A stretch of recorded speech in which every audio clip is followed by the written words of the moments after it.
He kept turning back and coming back to me and hit me in the chest with his finger and kept saying, "You don't understand.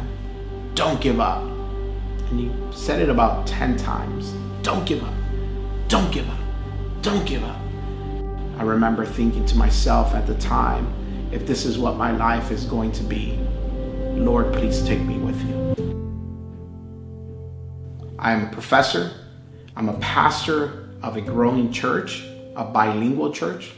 I am the father of 2 amazing kids. I have the privilege to be married to the most wonderful person in the world, Leyner Argueta, who we call Nina.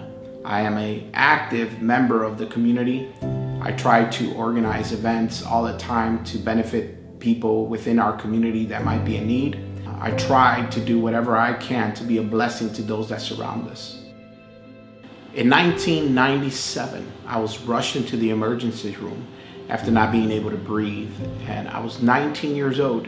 My parents rushed me in, not understanding what was happening.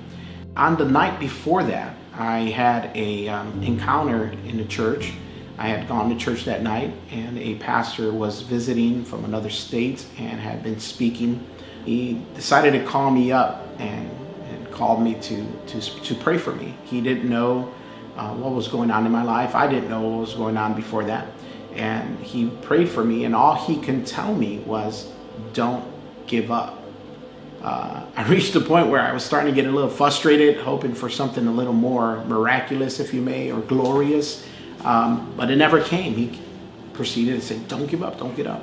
That same night, I was rushed into the hospital and started dialysis immediately. And my first experience with dialysis, I remember sitting there in a hospital room with nurses around me, and they're taking blood out of my body, circulating it through this machine and bringing the blood back in. I was throwing up and was sick. I remember thinking to myself at the time, if this is what my life is going to be, Lord, please take me with you.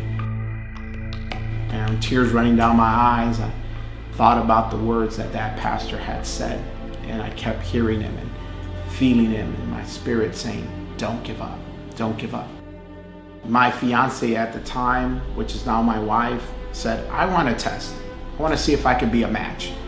And of course I thought, this is a person who loves me, and very cute offer, but she's not related to me. And I assure you, she's not my cousin of any kind. But I thought this would be great. This is something to demonstrate her love.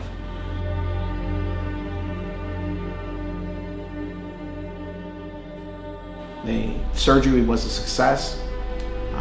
We were transplanted. I had a successful run with my transplanted kidney. We went 6 years without any issues, during which time we had our daughter, and then we had our son. Months after my son was born, I returned to dialysis. This time going through different types, peritoneal, hemo, and now currently I'm in home hemodialysis. All of them have come with challenges and struggles.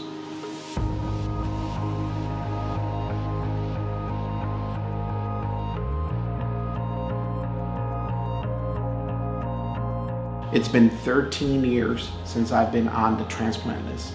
During these 13 years, we've enjoyed every moment we can with our family. I wasn't going to allow dialysis to dictate my life or my future. I was going to force dialysis to come along the ride that I'm going to go through, come through this journey with me. I don't know, and I can't guarantee how long I have, but I could guarantee that the time that I do have, I will live it to the fullest. There are over 100,000 people waiting on a list currently. Many of us think that there's nothing we really can do about it, but there is. If we all signed our license and signed up to be donors, we can eliminate that list completely. Unfortunately, there's been a lot of people who have had a misconception of what that means. It doesn't matter that your license says you're a donor. They are going to give you the same care they would give anyone else.